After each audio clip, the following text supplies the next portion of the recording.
윤석열 대통령이 두 번째 국정 브리핑과 함께 대국민 기자회견을 진행했습니다. 4+1 개혁 완수 의지를 밝히면서 최근 불거진 당정 갈등 논란을 일축하기도 했습니다. 이에 여야는 상반된 평가를 내놓고 있습니다. 이준우 전 국민의미래 대변인, 이승훈 변호사 두 분과 함께 자세한 내용 나눠보겠습니다. 어서 오십시오. 안녕하십니까? 반갑습니다. 안녕하세요. 네, 안녕하십니까? 오늘 이야기 나눌 이슈 태그 저희 두 가지 준비했는데요. 먼저 첫 번째 화면으로 보시죠.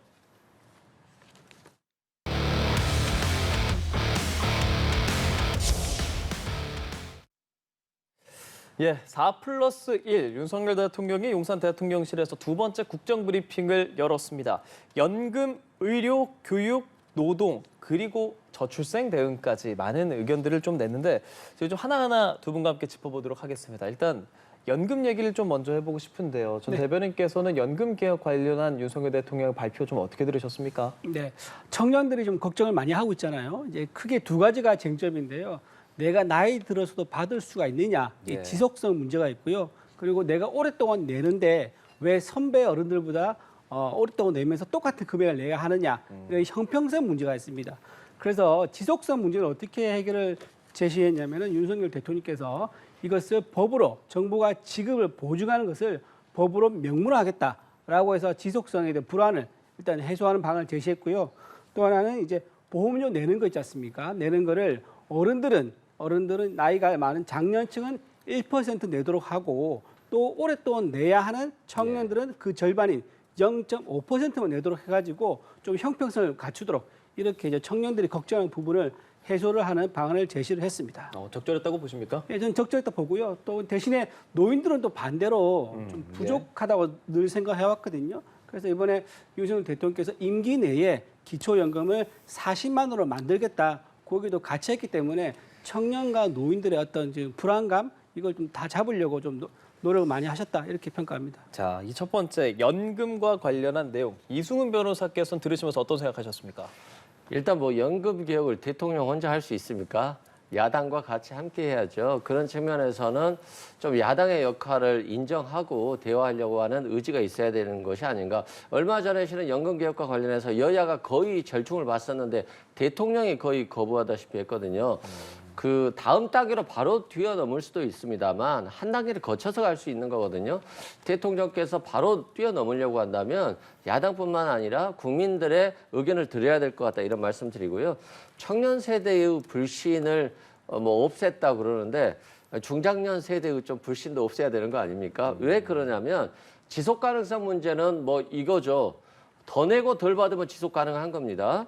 근데 세대 간 공정이라고 하는데 청년 세대들은 천천히 올리고 중장년은 빨리 올린다? 그러면은 중장년도 30년 가까이 내고 청년들도 30년 가까이 내는 거거든요. 그래서 이게 이제 정말 세대 간에 공정한 것인지에 대한 좀 고민을 해봐야 될 것 같고요.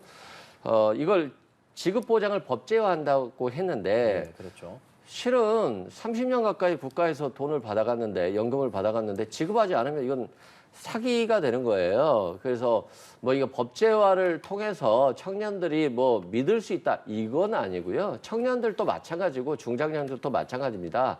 덜 내고 더 받을 수 있으면 좋지만 더 내고 덜 받으려고 하는 거니까 여기에 갈등이 있는 건데 이 조정을 대통령 혼자 할 수는 없을 것 같고요. 야당과 함께 좀 국민과 함께 했으면 좋겠다 이런 생각이 듭니다. 예, 최근 의대 정원 증원과 관련해서 윤석열 대통령과 한동훈 대표 간의 시각차가 좀 드러나면서 당정 갈등설도 나왔었는데요. 이 윤석열 대통령은 당정 관계엔 문제가 없다라고 일축을 하면서 의료개혁을 반드시 해내겠다라고 강조를 했습니다. 또 한동훈 대표도 당정 갈등 프레임은 사치다라고 이야기를 했는데 어떻게 봐야겠습니까? 지금 대통령 입장에서는 당정 갈등 없다고 명확하게 얘기를 했습니다. 하지만 한동훈 대표는 그 프레임 얘기를 하면서 약간 비켜가는 그런 모양으로 답을 했거든요. 예. 근데 저희가 이제 보기에는 대통령이 이제 당정 갈등 없다 여기 좀 방점을 두셔야 된다고 보는 게 OECD 국가를 비교하지 않습니까? 그럼 현재 의사 부족한 수가 OECD 회원국 중에서 두 번째입니다. 꼴찌에서 두 번째 수준으로 매우 부족합니다. 멕시코가 제일 부족하고요. 1000명당 2.6명이 의사밖에 없습니다. 그런데 이 문제를 지금 저희가 해결하지 않지 않습니까? 그러면은 미래에 가면 또 의사 병원 뺑뺑이, 소아과 부족 이런 문제가 계속 반복될 수밖에 없고요. 지방에는 지금 서울의 수도권 중심의 어떤 의료 서비스 못 받고 있어서 굉장히 인구 유출 문제가 심각하고요. 또 서울에서도 또 필수 시설인 필수 의료기관이 한 곳에 몰려있기 때문에 소아과 부족 때문에 또 문제가 심각합니다. 이런 것 때문에 해결을 하려고 하면 이 해결 문제는 당정 일치의 문제이기도 하지만은 또 하나는 정부가 이건 지도자가 국가 대통령이 책임을 지고 100년 대계를 위해서 국민의 의료 복지 서비스를 위해서 반드시 해결할 문제다 이렇게 생각을 합니다. 예. 야당에서는 어떻게 보고 있을까요? 그러니까 이제 국정 방향은 좋을 수 있죠. 왜냐하면 의사가 부족하고 있고 고령화 사회이고 뭐 지방에서는 의사가 부족하다고 하니까요. 그런데 그 개혁을 위해서 대통령이 노력하는 건 좋은데 그 과정에서 억울한 국민들이 희생되면 안 되잖아요. 119를 타고 갔는데 병원에 의사가 없어요. 그럼 다른 병원을 가야 되고 김종인 전 비대위원장 같은 경우도 22곳을 돌았다는 거잖아요. 그럼 만약에 나나 또는 저희 가족들이 이렇게 다쳤을 때 막상 그 타이밍을 늦어서 생명에 지장이 온다라고 한다면 그건 참 굉장히 있어서는 안 될 일 같고요. 그렇습니다. 유능한 대통령이라고 한다면 좋은 국정 방향을 가지고 빠른 시일 내에 해결해야죠. 지금 의료활동 벌써 1년째인데 지금까지도 의사들이 몇 명인지 얘기를 하지 않기 때문에 내가 이렇게 못하는 거다. 의사 탓하고 또 한동훈 대표가 여기에 대해서 타협안을 냈더니 저항에 굴복하는 것이다라고 하면 이런 거 있잖아요. 우리가 국합 배드값 전략이라고 대통령은 안 됩니다라고 하고 한동훈 여당 대표는 중간에서 수습을 해서 조정을 한 다음에 대통령이 극적으로 받아들이는 뭐 그런 시나리오 있잖아요. 그런 과정을 거쳐야 되는데 대통령이 정말 화를 내니까 한동훈 대표가 할 게 없잖아요. 그리고 국가 배드값 전략도 없이 끊임없이 계속 의사와의 의료 대란으로만 가고 있기 때문에 좀 대통령이 좀 지혜롭게 좀 자신의 국정 방향을 이렇게 이끌어갔으면 참 좋겠다 이런 생각이 듭니다. 근데 이제 예. 좀 잠깐 말씀드리면 말씀해 주시죠. 역대 정부가 계속 의사 부족 문제를 해결하기 위해서 그러니까 수요와 공급의 문제거든요. 이걸 해결하기 위해서 시도를 많이 했었습니다. 대부분 다 실패를 했죠. 왜? 그렇죠. 저항이 있었으니까. 예, 예. 저항이 있으면 당장 국민이 불편하지 않습니까? 그래서 문재인 정부가 그때 그래서 못했던 거예요. 근데 그때 못했던 거를 저희가 그런 저항을 감수하고서도 하는 이유가 무엇인지 국민들 생각해 주지 않을까? 또 그렇게 생각합니다. 그러니까 맞는 말씀이에요. 근데 예. 일단 야당을 자기 편 만들어야 되잖아요. 그다음에 여당을 자기 편 만들어야 되잖아요. 그리고 국민을 만들어서 의사들이 지역 자신들의 기득권을 누리기 위한 것이다. 이걸로 가야 되는데 야당과도 멀어지고 여당과도 멀어지고 국민과도 멀어지면 대통령이 이거 가능할까요? 저는 그래서 거기에 대해서 비판적인 시각을 갖는 겁니다. 예, 무슨 말씀인지 알겠습니다. 뭐 지금 의정 갈등 계속 진행되고 있기 때문에 좀 국민적 걱정이 있는 부분 뭐 두 분께서 언급을 해주셨다고 생각이 되고요. 윤석열 대통령이 또 이번에 언급한 부분은 특검법에 대해서도 좀 직접적으로 언급을 했어요. 이거는 이승훈 변호사께 먼저 좀 여쭤보겠습니다. 윤석열 대통령의 발언들 어떻게 들으셨습니까? 좀 많이 아쉽죠. 국민들께서 이제 최상병 청문회를 했잖아요. 그 과정 속에서 대통령이 700에 8080으로 뭐 통화를 했네, 국방부 장관과 했네, 뭐 외교부하고 했네, 안보실장과 했네, 이런 것들이 통화조차 없었다고 했는데 밝혀졌잖아요. 그리고 나서 수사단장이 보직해임되고 수사 기록이 이첩된 걸 맞고 그래도 이첩하니까 다시 회수하고 이 과정 속에서 정상적이지 않은 절차들이 나왔었는데 그렇다고 한다면 여기에 대해서 이제 국민들께 좀 소개말을 좀 해줬더라고요. 차라리 내가 그때 통화를 했는데 이러이러한 문제였다라든가 좀 그런 식으로 나갔다라고 한다면 좀 진실성이 더 느껴졌을 것 같은데 국민들의 과반수 이상이 문제가 있다라고 생각하는데 수사가 잘 됐다라고 하니까 좀 전혀 와닿지 않았어요. 예, 윤석열 대통령은 이제 청문회 하지 않았습니까? 네네. 좀 야당 주도로 그 부분에 대한 좀 꼬집는 내용도 있었단 말이죠. 그 청문회 얘기도 좀 있었었고요. 예. 그다음에 저기 옛날에 전 영부인도 본인이 직접 찾아가서 조사를 했었다. 예. 그 말씀도 했었어요. 근데 직접 찾아가 조사했다. 그게 언제냐면 2012년 권양수 여사 그때 찾아간 거거든요. 그때 조금 다른 얘기이긴 하지만 그때 왜 찾아갔냐면 노무현 전 대통령의 딸이 미국에서 집을 샀는데 그때 13억이 어떻게 해서 갔느냐 이거를 참고인 자격으로 조사를 했던 거예요. 그래서 사실 지금 비난 많이 받는 것 중 하나가 왜 우리 김건희 여사가 검찰에 출두하지 않고 제3의 장소에서 조사를 했느냐 이런 예. 얘기가 있었지 않습니까? 그런 부분에 대해서 국민들이 조금 이게 되게 특별한 게 아니었다, 설레가 있었다. 뭐 똑같은 설레는 아니지만 비슷한 선례가 있었다. 그런 또 해명을 하는 또 그런 자리였었다고도 좀 보여지기도 합니다. 김건희 여사 언급해 주셨지만 오늘 네. 김건희 여사 관련해서는 명품백 의혹 네. 언급하지 않는 게 적절할 것 같다 이렇게 윤석열 대통령이 얘기했어요. 그렇죠. 사실은 이제 대통령으로서 본인 가족에 관련된 일이니까는 뭐라고 언급하든지 간에 오해와 또 이제 해석을 나올 수 있지 않습니까? 여러 가지 해석을. 그래서 아마 언급을 자제하신 것 같은데요. 권익위에서 뭐 이미 결론 한번 냈었었고요. 이번에 또 서울중앙지검에서도 일단 무혐의라고 의견을 냈습니다. 물론 검찰총장이 수사심의위원회에 이제 회부를 해서 다시 한번 논의하자고 했지만 예. 그래서 아마 제 생각에는 수사심의위원회에 어떤 영향을 주지 않으려고 언급하지 않는 게 좋겠다. 그렇게 말을 했지 않았을까 싶습니다. 동의하십니까, 변호사님? 제가 이제 말씀드리면 예전에 김영삼 대통령 있잖아요. 김영삼 대통령이 대통령 계실 때 김현철 아들이 있었어요. 아들이 법률적으로 문제가 됐을 때 검찰에다가 엄격하게 수사하라고 했거든요. 그래서 검찰에서 수사하고 구속이 됐었거든요. 그렇다고 한다면 이 문제에 대해서 김건희 여사 문제에 대해서 1년 가까이 아무것도 안 하고 있었기 때문에 오히려 대통령께서 검찰에 엄정히 수사해야 된다. 대통령과 그 가족에 대한 문제를 이렇게 얘기를 하는 것이 맞는데 그렇게 얘기를 안 하니까 수사를 안 하다가 이제서야 뭐 처리했다 보시면 될 것 같고요. 권양숙 여사 문제도 그거예요. 원래 서울중앙지검에 사건이 왔는데 그분이 부산에 살고 있다. 그럼 기록을 부산으로 보내주라고 해요. 부산지검에서 나와서 조사를 받는 건데 이건 일반인도 하는 것이 특혜가 아니고요. 오히려 권양숙 여사가 참고인에 불과했는데 굳이 수사검사가 부산까지 내려갔다는 것은 권양숙 여사에 대해서 좀 더 강하게 수사를 하기 위해서 내려간 거예요. 근데 김건희 여사 사건은 그냥 경호처의 부속 건물로 오라고 해서 수사를 받고 검사가 핸드폰까지 뺏긴 것이기 때문에 전혀 차원이 다른 문제다 이렇게 말씀드립니다. 예. 윤석열 대통령은 또 이재명 대표의 영수회담 제안에 대해서 영수회담을 해서 문제가 해결될 것 같으면 10번도 더 하겠다라고 이야기를 하면서도 여야 간 소통, 국회 정상화가 먼저다라고 이야기를 했습니다. 영수회담 제안에 대한 어떤 완곡한 거절이다라고 받아들여야겠습니까? 완곡한 거절이라기보다는요. 원칙적 얘기 같아요. 일단 그 대통령은 행정부의 수반인 거고요. 지금 제1야당 대표는 국회에서 중요한 역할을 맡고 있지 않겠습니까? 그러니까 제1야당 대표로서 국회 정사를 먼저 하고 나서 그다음에 행정부 수반과 만나서 서로 협의할 거 협의하고 그렇게 해야 되지 않느냐. 그리고 대통령은 이런 말씀을 좀 하셨어요. 이런 국회는 뭐 처음 경험한다. 이런 말씀도 하셨었거든요. 네. 그게 아마 이런 얘기일 것 같아요. 4개의 재판을 지금 받고 있고 11개 지금 혐의가 있는 분이 지금 제1야당 대표지 않습니까? 그런 분이 제1야당에 이렇게 많은 의석수를 가지면서 대표를 한 적이 없었거든요. 아마 그런 부분에 대해서도 아마 좀 우회적으로 좀 심정을 들이지 않았을까 그런 생각합니다. 예, 원칙적 이야기를 한 거다라고 말씀하셨는데 어떻게 생각하십니까? 뭐 만나기 싫으신 거죠. 만나기 싫으신 거고요.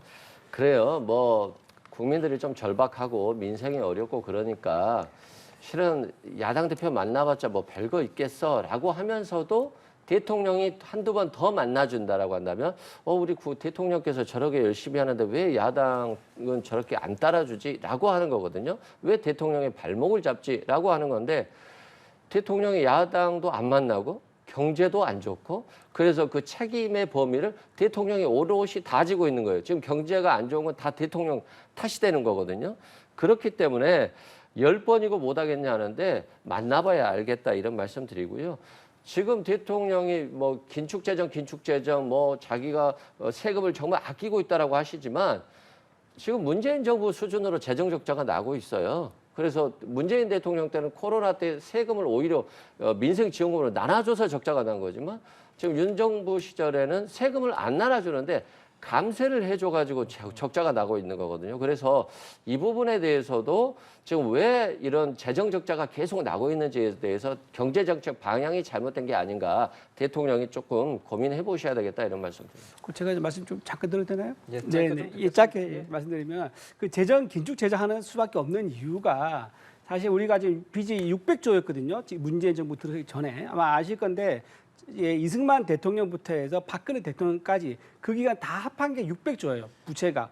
그런데 문재인 대통령 때 400조가 늘었습니다. 그래서 1000조가 된 거예요. 물론 이제 코로나 그런 상황이 있으니까 국민들에게 지원금 낸 거 한 것도 있었지만 그런 걸 감안하더라도 그 짧은 기간에 5년에 400조 원의 부채를 만든다는 것은 예, 예. 너무 지난 그 다음 정부한테 큰 부담을 넘겨준 게 아닌가 그런 예. 생각을 해봅니다. 뭐 이런 얘기 너무 깊게 들어가면 저희 또 오늘 안에 못 끝낼 수가 있기 때문에 그래서 결과적으로 네. 이제 국정브리핑 관련해서 두 분께서 좀 많은 얘기해 주셨지만 네. 좀 이제 좀 총평이랄까요? 이 정도는 그래도 좋았다. 혹은 이런 부분 조금 아쉬웠다. 한 가지씩 좀 얘기해 주실까요? 예. 경제 관련돼가 좀 이제 성과를 말씀하셨어요. 수출이 예. 좀 늘었다. 그리고 고용률이 30개월 연속으로 최고 수준, 실업률은 지금 최저 수준으로 가고 있다. 이제 그런 경제의 어떤 지표에 대해서 좀 근거를 가지고 직접 본인이 설명해서 국민들한테 보고 드리는 거 이런 건 좀 보기 좋았고요. 그다음에 개혁 그 정책들, 뭐 교육, 연금 이런 것들에 대해서는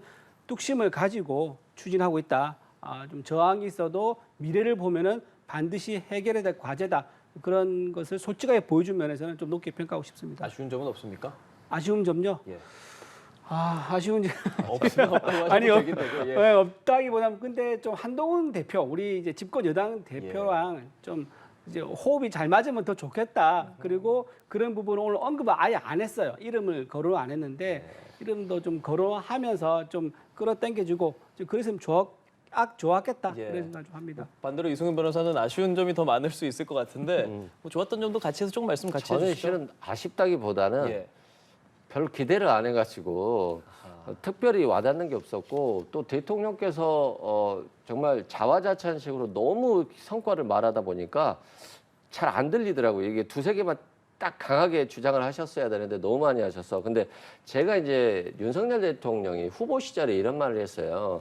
전두환 씨가 과거 5.18이라든가 이런 문제, 군부 쿠데타 문제 빼놓고는 정치는 잘했다 이런 얘기가 있다. 그런데 전두환 전 대통령이 과거 그 조직 생활을 잘해가지고 조직 관리를 잘해서 전문가들에게 맡겼다 정치를. 그랬고 자신은 터치 안 하고 뭐 시스템 관리나 하고 어젠다 관리나 하고 국민들과 소통이나 하겠다. 전두환 씨가 했던 것처럼 이런 말을 하셨는데 대통령이 의료개혁도 혼자 다 하는 것 같고 교육개혁도 혼자 다 하는 것 같고 연금개혁도 혼자 다 하는 것 같고 정말 걱정이에요.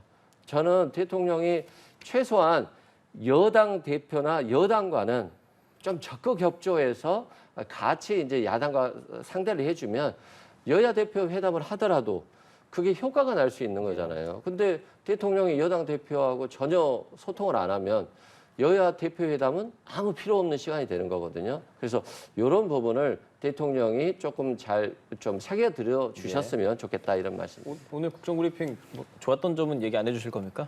좋았던 점이요. 아니 실은 저는 어떤 걸 기대했냐면 기자들이 막 질문을 하고 대통령이 답변을 했는데 대통령 그거 이렇지 않아요? 다시 이제 재질문이 들어가면서 뭐 예상하지 못했던 어떤 질의와 응답들이 이어지면 재밌겠다 이런 생각을 했는데 기자분들께서 뭐 좀 긴장을 하셔서 그런지 아니면 질의응답이 정해졌던 건지 모르겠는데 그 이상으로 가지 않아가지고 실은 조금 좀 흥미가 좀 떨어진 결국 좋았던 건 없는 걸로 생각합니다. 알겠습니다. 저희 첫 번째 이슈태그 여기서 정리하고요. 다음 이슈태그로 넘어가 보겠습니다.